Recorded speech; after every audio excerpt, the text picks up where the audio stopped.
أعوذ بالله من الشيطان الرجيم بسم الله الرحمن الرحيم بخاری شریف کی 100 کتاب علم کی 42 حدیث ہے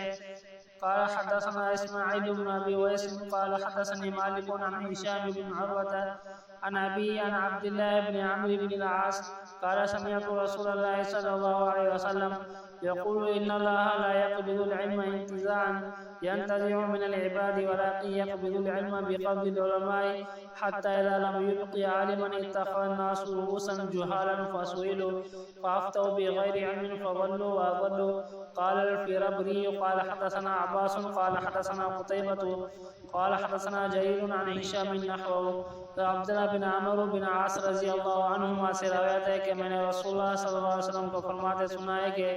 اللہ تعالیٰ علم کو اس طرح نہیں اٹھائے گا کہ بندوں سے چھین لے، بلکہ پختہ علماء کو اٹھا کر علم کو اٹھائے گا حتیٰ کہ کوئی عالم باقی نہیں رہے گا، اور لوگ جاہلوں کو اپنا سردار بنا لیں گے، ان سے مسائل پوچھیں گے تو وہ جاہلوں نے بغیر علم کے فتویٰ دیں گے، جس کی وجہ سے خود بھی گمراہ ہوں گے اور لوگوں کو بھی گمراہ کریں گے۔